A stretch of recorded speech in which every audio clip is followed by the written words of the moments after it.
Hello, I welcome you to the next lecture on EU-Russian relations, and today we are going to discuss a very tricky and long topic of political and security cooperation between Russia and the European Union. If you look at the provisions in the Partnership and Cooperation Agreement, provisions on political and security cooperation were fairly few.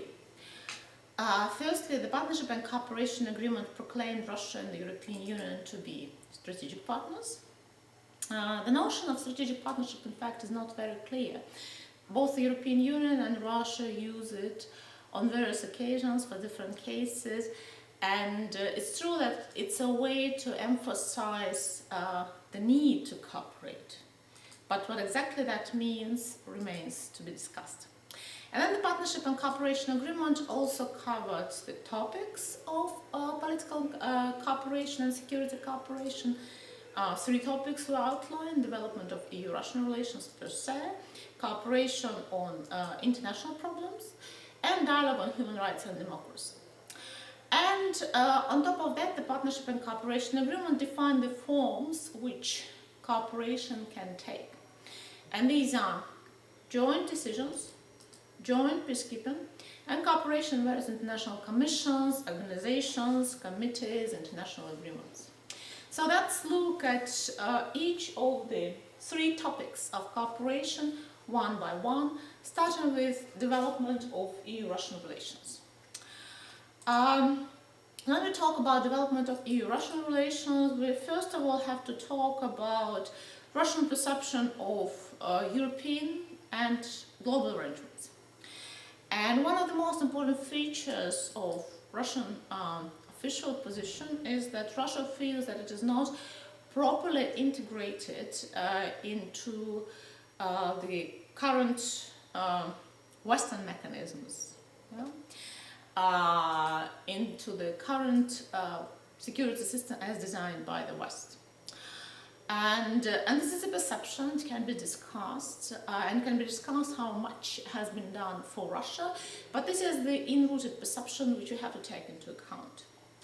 Furthermore, the NATO's and the EU's enlargement also provoked quite a strong Russian reaction, because Russia felt that the western border was moving towards its territory without necessarily integrating Russia. So it was somehow about the movement of the wall towards Russia.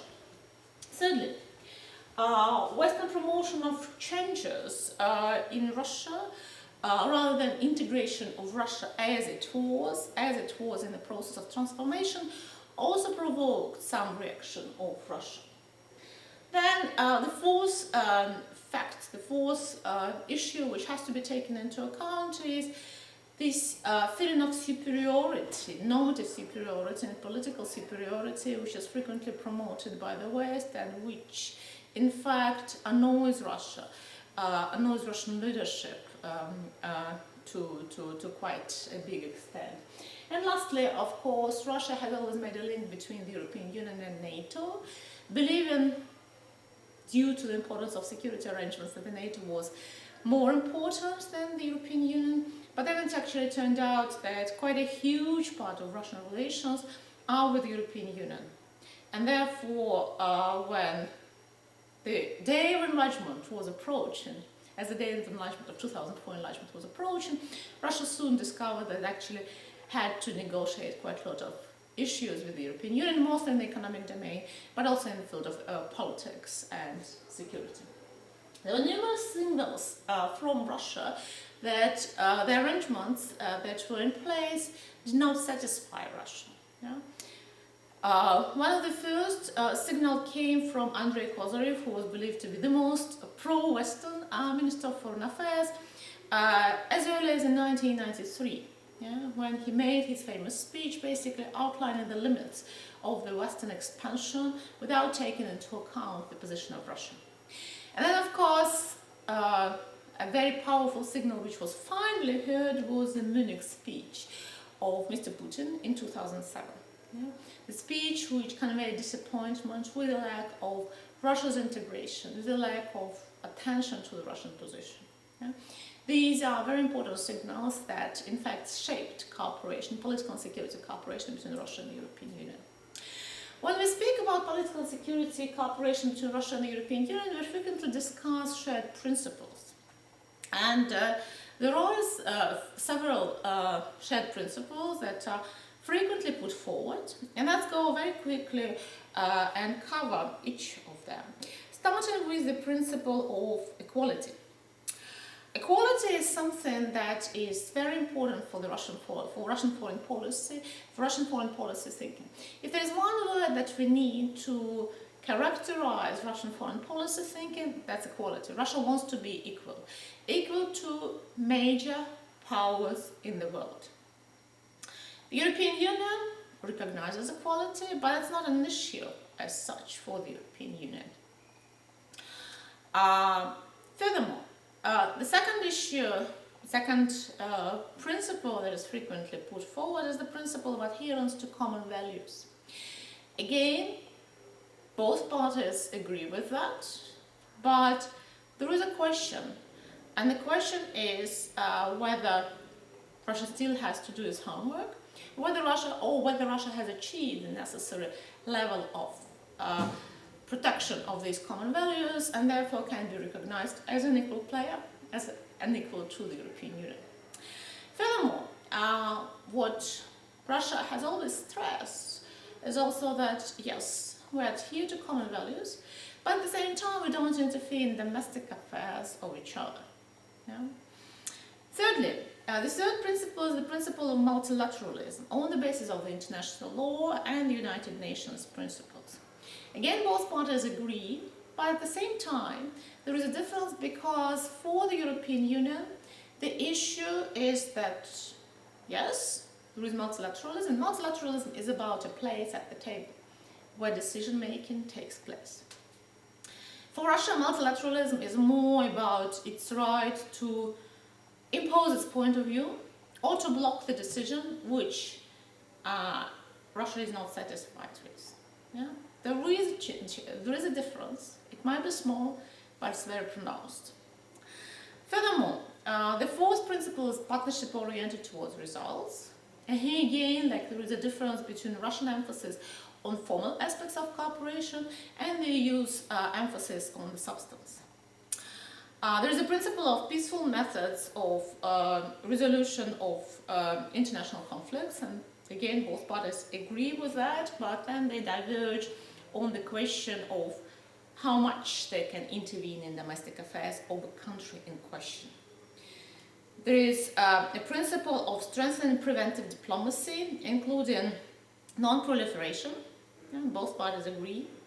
And then there is a question of security and whether the parties understand security in the same way or whether they understand it differently. And there is a difference with the European Union mostly emphasizing soft security issues, whereas Russia emphasizes hard security issues. There is a certain mentality of Russia being under the siege and of the European Union being quite relaxed in today's arrangements.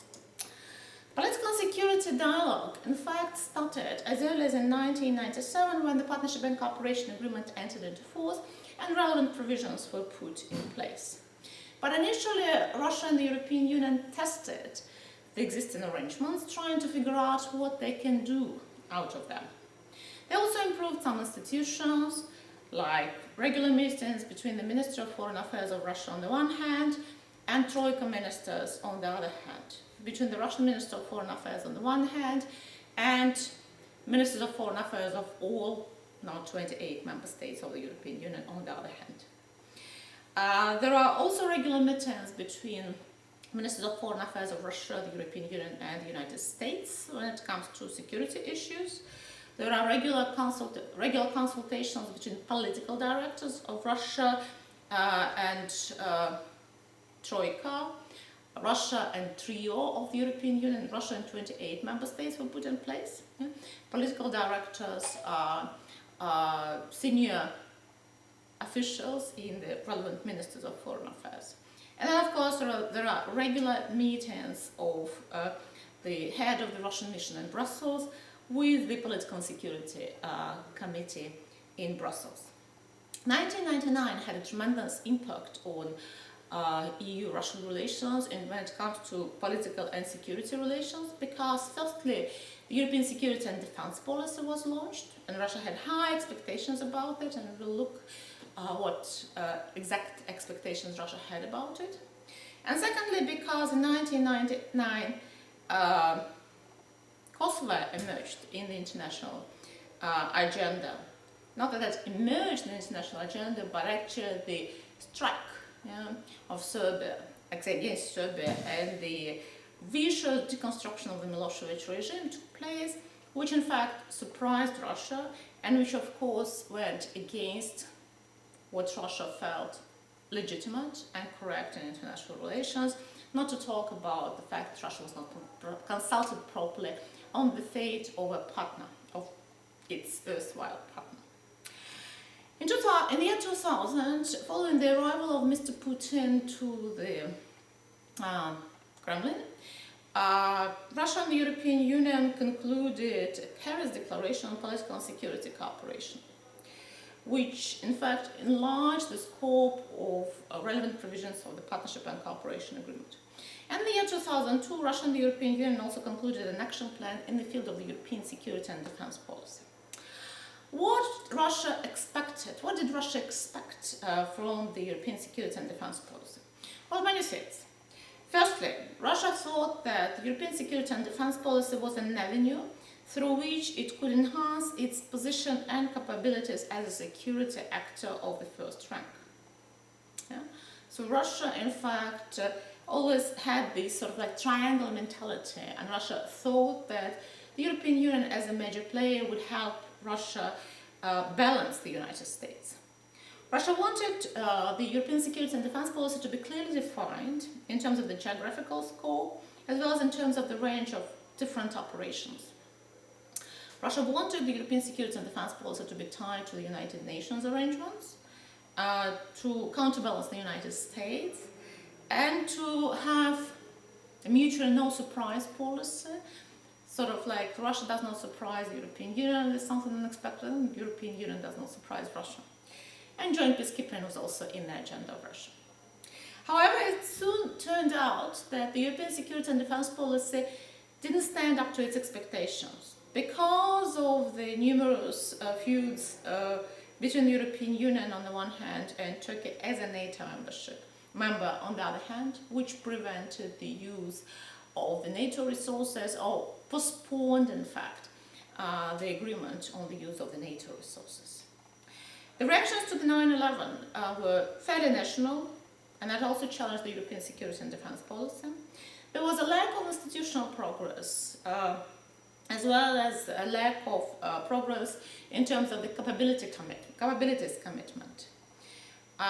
The 2002 war in Iraq also showed a disarray within the European Union, and of course that led to the overall disappointment of Russia with the with the European Union, with the EU security and defense policy, not to talk about the fact that the European security and defense policy was never meant to further the expectations of Russia in terms of balancing the United States or in terms of the access of Russia to the planning and to the actual joint peacekeeping. When Mr. Medvedev came to the Kremlin, a new sort of like stage of political and security cooperation was started, and that was linked to the idea of Mr. Medvedev to review the overall security architecture. And that was sort of like an effort of Russia to in fact do away with the remains of the Cold War, to prove to the West that it was ready to cooperate, and also to finally move from the security arrangements which did not satisfy Russia to the security arrangements that would satisfy Russia.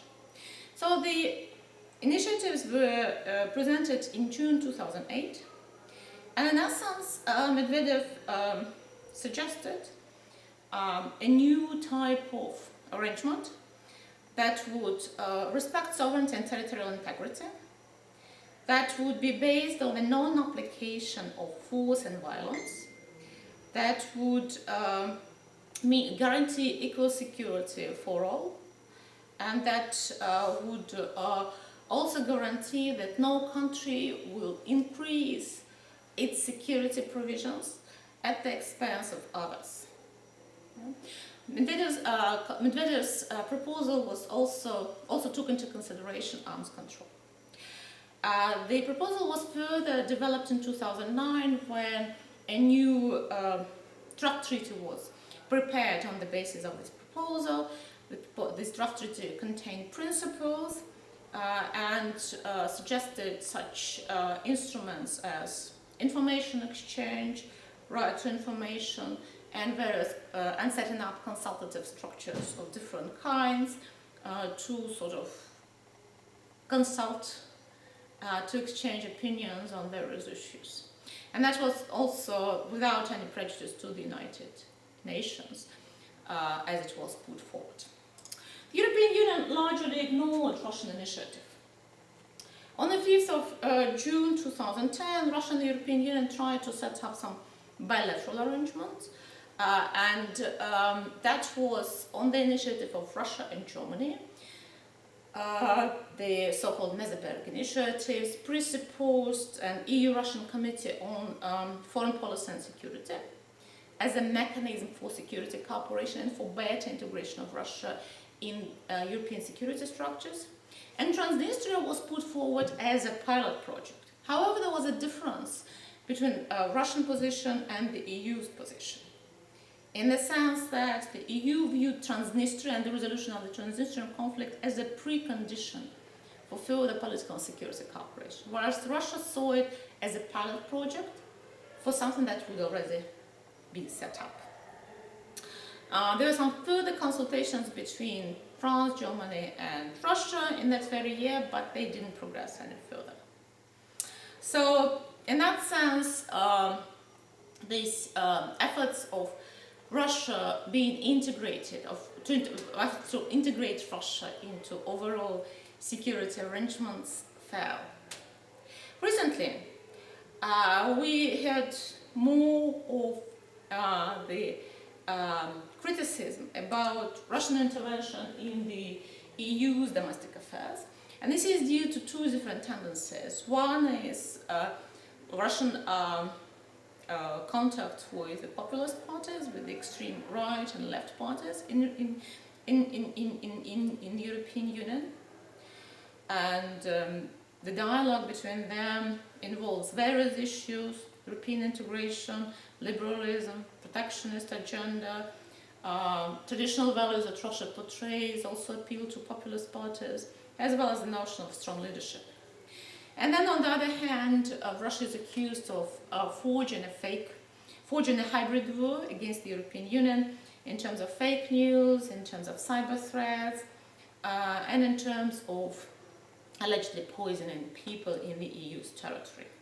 So in some sort of like the climate has deteriorated substantially, and we don't talk any longer about Russia's integration into the overall European security architecture, but rather about Russia being treated as a threat to this security architecture. And why did it happen? It is of course a matter of debate, and it's an issue which we will look at in the second section of analysis of political and security cooperation between Russia and the European Union, because the second thematic area is the thematic area of the dialogue on international problems. However, before I turn to the dialogue on international problems, I would like to just conclude the first part by saying that we started with Russian efforts to be integrated into the overall security arrangements, and we actually ended with Russia, in fact, more and more being isolated from those arrangements, more and more being treated as a threat to the overall security architecture, rather than a partner that could be joined in. So moving to the dialogue on international problems. And the first issue that I would like to cover is the issue which I have already mentioned, and that's the issue of Kosovo.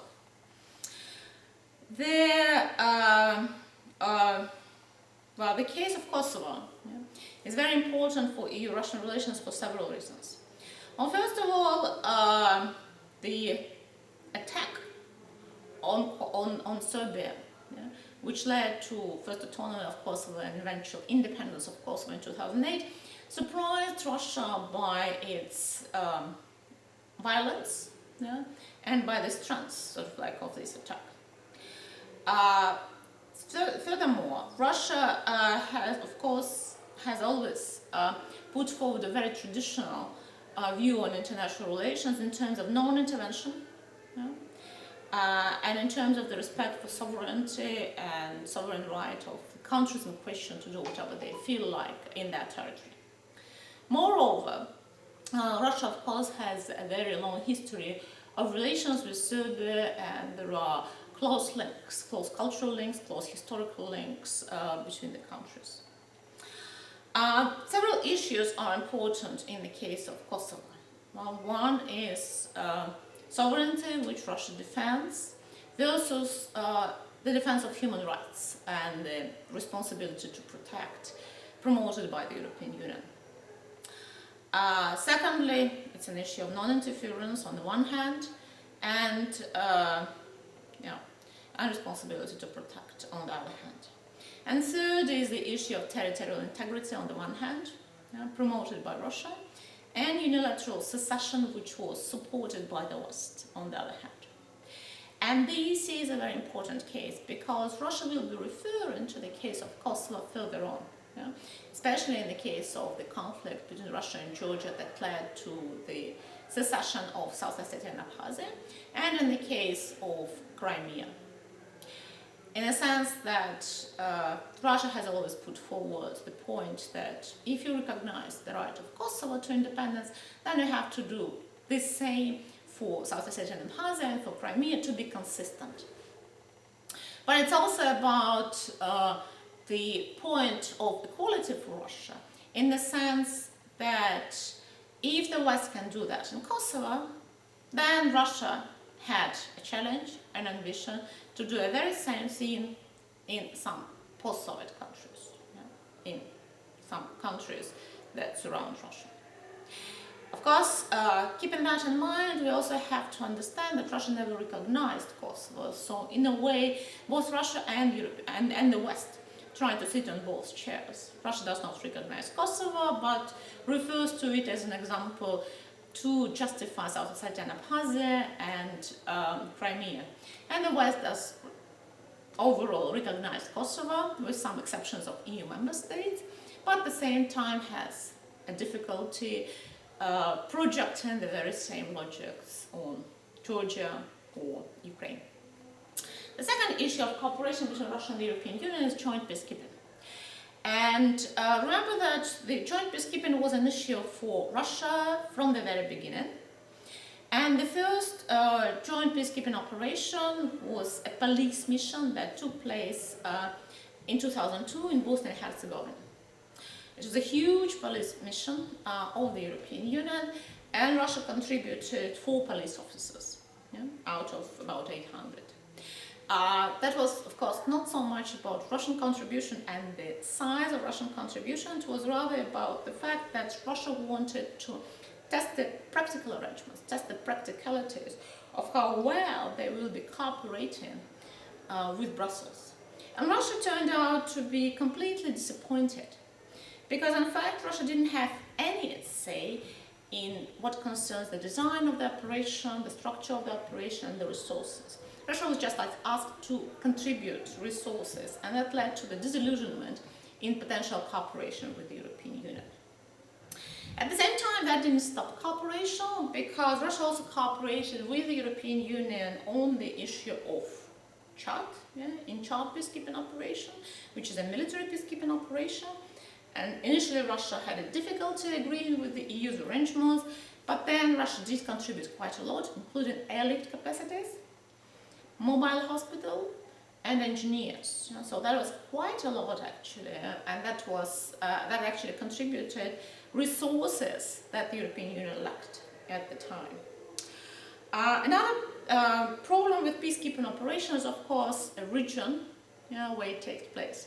Russia has little difficulty cooperating with the European Union in Chad because it's so remote and it's not in the vicinity, in the immediate interests of Russia. Whereas when it comes to the peacekeeping operations in the post-Soviet area, it becomes an issue. Turning to the Middle East, a very hot issue in the contemporary politics. And I would like to cover a few issues. The first issue is, of course, Arab Spring and conduct of the operation in Libya, where Russia, during the presidency of Medvedev, tried to cooperate with the West. And although there was a conflict between Mr. Medvedev and Mr. Putin at the time, Mr. Putin holding the position of Prime Minister, Mr. Medvedev holding the position of the President, the conflict was somehow solved in favor of the President, and therefore Russia adhered to the no-fly zone. But it soon discovered, in fact, that no-fly zone was not exactly a no-fly zone. No-fly zone was a zone of fly for the allies, to bomb the positions of Gaddafi and to eventually destruct the regime of Gaddafi. And that profoundly disappointed Russia, because Russia felt that the peacekeeping operation had to be about putting all the parties at the table, helping them to cooperate. But in turn, in fact, it actually turned out the other way.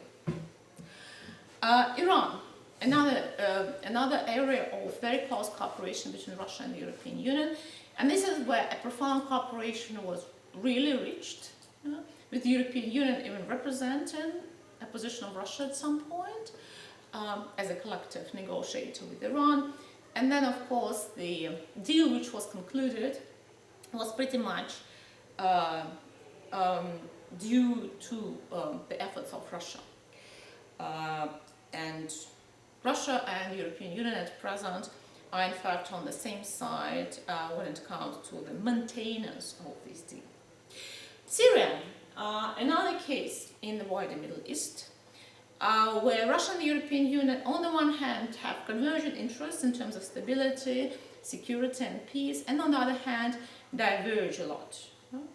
Because for Russia, Syria is of course a traditional ally, and it also hosts the only military base of Russia outside of the post-Soviet area, Tartus. Secondly, the very same principle of non-intervention, which is important for Russian foreign policy, is present there. And although Russia does not deny the need for peacekeeping, peacekeeping, the way Russia understands it, is about the right of all groups involved, about the right of all groups to be at the table to negotiate a solution. And of course, Russia insists on the right of Assad regime as elected regime to take part in these negotiations and to be in the driving seat. But then, of course, Russia does contribute to all military operations against ISIS because fundamental Islam is viewed quite problematic, and don't forget that Syria is not that far away at the end of the day from the territory of Russia. For the European Union, fight against ISIS is of course important, but there are also other issues like the flight of refugees, human rights violations by the Assad regime, including alleged chemical attacks against the opposition. The European Union also recognized rebels, or what Assad regime considers as rebels, as legitimate representatives of Syria, which falls nicely into the EU's position, and in a way does not directly contradicts the Russian position, but then of course it's the question of who talks to who. And then of course Russia is accused on a regular basis of supplying military goods and potentially all types of weapons to the Assad regime. However, non-proliferation of chemical weapons, of course, in the interests of Russia, and therefore a deal which was reached in the end of 2013 between the Assad regime and international community on chemical weapons was definitely a victory of Russian diplomacy. its implementation on the one hand, and the events that followed in Europe, I mean Ukraine, on the other hand, that sort of like decreased the significance of that deal. Well, in principle, that was a very important deal and a very important sort of achievement of the Russian diplomacy. Joint fight against terrorism, another issue of cooperation between Russia and the European Union. Terrorist attacks in New York and then in Madrid and London in the following years led to the enhanced dialogue between Russia and the European Union on terrorism and on the fight against terrorism, and two joint statements were signed in 2001 and 2002. At the same time, real cooperation did not advance much, also because Russia sort of like viewed terrorism as a threat that would allow it to A, justify its policy in the Caucasus, and B, realign with the West. However, the European Union remained critical to Russia's proper behavior. There were consistent problems with the extradition of Chechen rebels from Denmark and the United Kingdom, and the West, including the European Union, never recognized the operation in South Caucasus as an anti-terrorist operation, and that of course also challenged the ambitions of Russia. So all in all, there was some information exchange, but fairly limited. Furthermore, post-Soviet area, which is a major bone of contention between Russia and the European Union. But before we look at the key sort of like events, we just have to answer one simple question. What does Russia want in the post-Soviet area? So it's a 1 million question, in fact. It's not so simple. But if we summarize the official discussion, Russia wants to have close relations with post-Soviet countries without, however, re-establishing the Soviet Union. So there is no ambition to re-establish the Soviet Union, and that's in contrast to what is frequently said in the West. Russia does want to have a wider market, and therefore it has all types of various integration arrangements. Russia wants to have some sort of a common defense with no NATO involvement in this defense. Russia wants to make sure that the arrangements in the post-Soviet area do not challenge Russian security, and Russia wants to have influence throughout the region, be it in the political life or in the security arrangements of the post-Soviet countries. So it's a sort of a Monroe doctrine of Russia. Whatever happens in the post-Soviet area is of direct importance for Russia. And of course, Russia has various integration arrangements in this area. I'm not going to cover all of them in details, but just like very briefly, there is Commonwealth of Independent States, which is the widest possible arrangement. It's in a way a form of civilized divorce between post-Soviet countries, and also an organization which assisted a lot to the state formation of post-Soviet countries.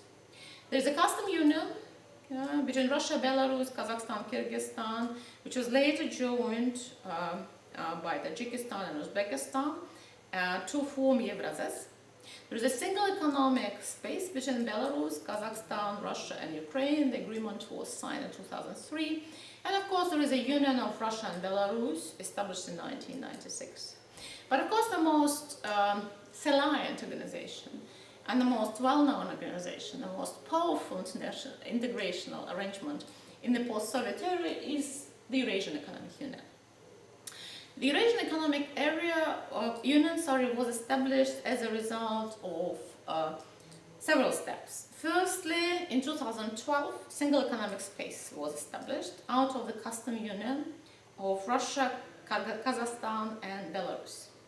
Then, on the 1st of January 2015, the members of the single economic space proclaimed the establishment of the Eurasian Economic Union, which was later joined by Armenia and Kyrgyzstan.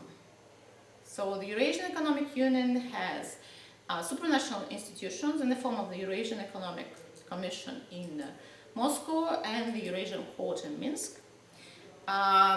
It mainly concentrates on economic issues, but it has a lot of enthusiasm in terms of various standards, regulations, and achievement of the full freedoms eventually. However, the European Union has its own plans for the post-Soviet area, particularly when it comes to the Caucasus and to the European countries of the Commonwealth of Independent States. And the European Union has suggested several arrangements by now. Firstly, it was the European Neighbourhood policy launched in 2004 to share the advantages of enlargement that was coming up in 2004 in terms of stability, security and prosperity. But also the European Union sought to prevent new division lines, sought to include its neighbours into the EU's economic life, political life, various cultural initiatives. But at the same time, the arrangements fell short of membership prospects. So it was not about membership as such, it was rather about close cooperation. And that was in clear contestation of what Russia believes to be its own sphere of interest. Russia was offered a place in the European Neighbourhood policy, but that was, of course, completely unacceptable for Russia because the policy ranged the policy was suggested to eastern and southern neighbours of the European Union, to countries of different kinds, and also Russia was not satisfied with the EU's led initiative. So the European Union went forward with its own initiatives, clearly contesting Russia's sphere of interest, or what Russia believes to be its own spheres of interest. In 2008, Poland further suggested further initiatives in the area in the form of the Eastern Partnership. So Poland initiated the process in 2008 to, in a way, balance the Union of Mediterranean announced by Nicolas Sarkozy. And in 2009, the summit took place between 27 members of the European Union at the time and 6 countries of the post-Soviet area. Eastern Partnership was meant to bring countries, Eastern partners of the European Union closer to the European Union, again to promote security, stability and prosperity. The idea behind was to conclude DCFTA, deep and comprehensive free trade areas, to offer visa-free travel to neighboring countries of the European Union, and to both promote political reforms, but also economic reforms and liberalization. There were several flagship initiatives of the European Union in the area in the form of border management, integration of electricity markets, energy efficiency, joint response to natural and man-made disaster, and many other issues. So the European Union moved to the east. Russia advanced its integration projects, and it was clear that the two parties were more and more in conflict with each other. In 2008, Russia and Georgia found themselves in a conflict. The pretext is well known, and allegedly it was the defense of the Russian population whose rights could be challenged by Tbilisi. But of course, the reason behind was more developed than just the support of the Russian population. It was important for Russia to demonstrate its field of interest. Russia also demonstrated its ability to do what it felt legitimate in terms of the support for the breakaway republics of South Ossetia and Abkhazia. And of course, Russia clearly demonstrated that it was still in the control of oil and gas pipelines bypassing Russia. The EU had a very harsh reaction on the 1st of September. There was an extraordinary summit, there was an extraordinary European Council of Member States, involving heads of states and governments of the European Union, and talks on the new agreement between Russia and the European Union were interrupted. Nicolas Sarkozy flew to Georgia, then to Moscow to negotiate a ceasefire agreement, and Nicolas Sarkozy represented the European Union at the time because France held presidency of the European Union. The European Union sent a fact-finding mission which issued eventually a very balanced report saying that both Georgia and Russia were in a way guilty with the overreaction.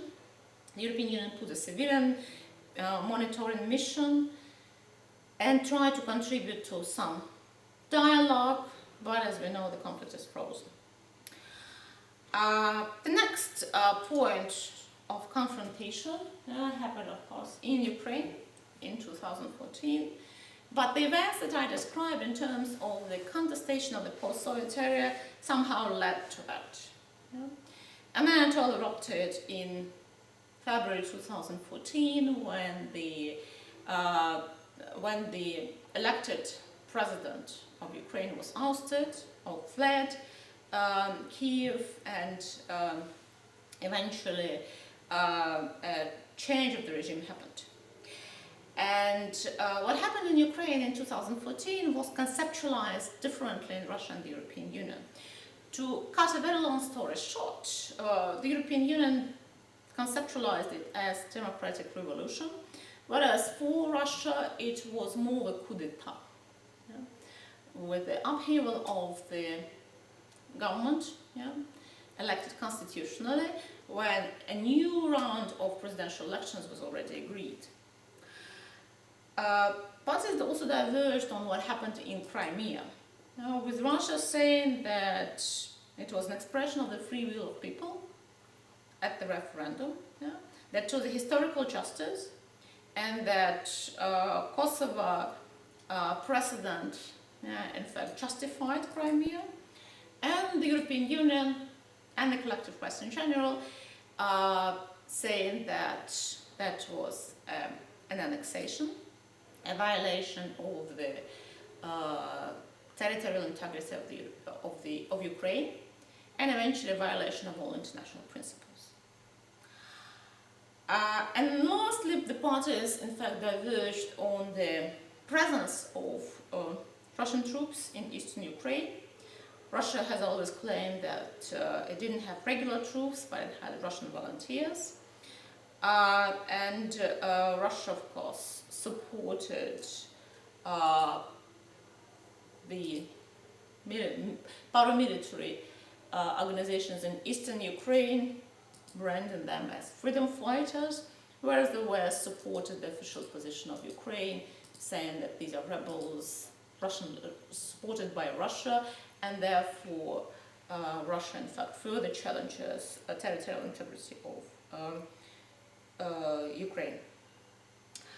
Russia tries to put forward a legal argument in defense of Crimea, but at the same time very few parties in the European Union buy it, say, well, with the exception of the populist parties probably, and in that sense it's a major bone of contention in both EU-Russian relations and Russia's relations with the West and the overall security arrangements in Europe and globally.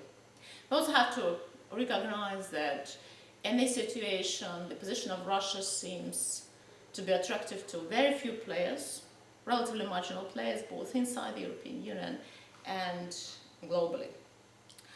As a result to Russian activities in Ukraine, both the European Union and the United States introduced a series of sanctions. We will talk about sanctions when we cover economic relations between Russia and the European Union. What we have to know now is that sanctions are an economic way to reply to political problems that emerged in Europe, and particularly in the case of Ukraine. The European Union stopped negotiating a new agreement with Russia, stopped all high-level meetings. There was a blacklist of people who were involved in Ukrainian events, as well as a blacklist of organizations. There are Crimea-related sanctions which limit possibilities for European companies to deal with their counterparts in Crimea. And lastly, sectoral sanctions were introduced in August 2014. Russia reciprocated with agricultural sanctions and with blacklisting of various Western officials. The European Union linked sanctions to the implementation of the Minsk II agreement in 2015, but in fact sanctions gradually became a new normality of EU-Russian relations. And the issues that are on the table, that remain on the table in terms of the resolution of the conflict in Ukraine is, of course, federalization of Ukraine, which Russia insists upon, hoping that this would be the way to prevent an openly pro-Western policy of Ukraine.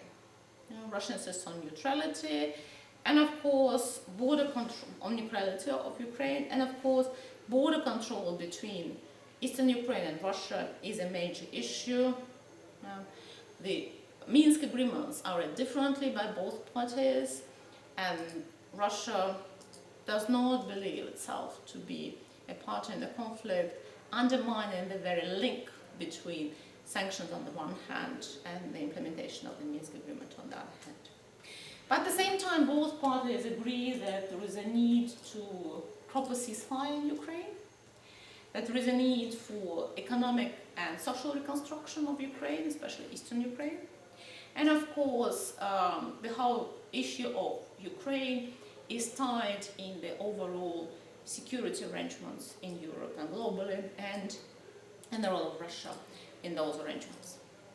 But the conflict in Ukraine led to the famous 5 principles, Mogherini's 5 principles of relations with Russia, and this is a guidance that the European Union follows at present.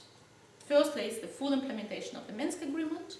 Secondly, it's closer ties with the former Soviet neighbors of Russia to make sure that they have the right to freely define their foreign policy and their economic policy.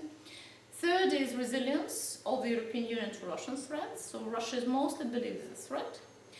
The fourth one is selective engagement with Russia on certain issues.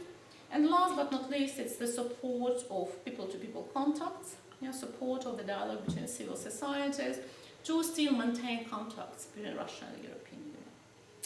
The third and the final issue of EU-Russian political and security cooperation is a dialogue on human rights and democracy.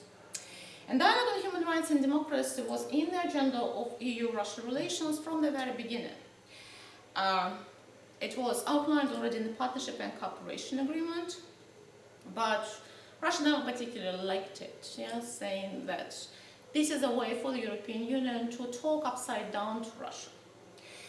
The European Union gradually became more moderate in criticizing Russia, and in that sense, sort of like this inequality that Russia felt decreased at the turn of the century, but however, it further increased following the EU's enlargement in 2004, when quite a lot of Russia-critical countries entered the European Union.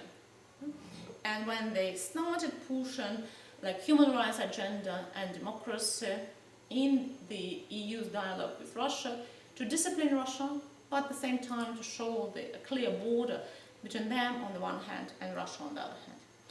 And Russia, of course, reciprocated, and at some point, dialogue on human rights turned to 2 monologues, with Russia being criticized for insufficient respect for human rights, democracy, and the rule of law, and the European Union being accused of not dealing with the problem of Russian-speaking minorities in the Baltic countries properly.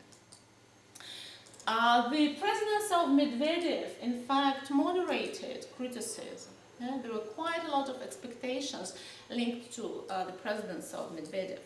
And the EU-Russian Civil Society Forum was launched in 2010 to contribute to the dialogue between civil societies and to sort of like use this opening, this window of opportunity for renewed efforts to strengthen cooperation between Russia and the European Union and to sort of like advance this cooperation to a higher level.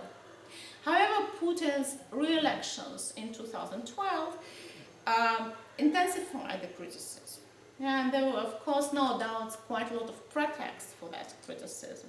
Be it the law on the internet, which emphasized possibilities of some censorship, a law on NGOs, which asked like many of them to register as foreign agents if they received foreign assistance. There was a law and demonstration that limited the rights of Russian people to express their points of view. Some opposition activists were persecuted.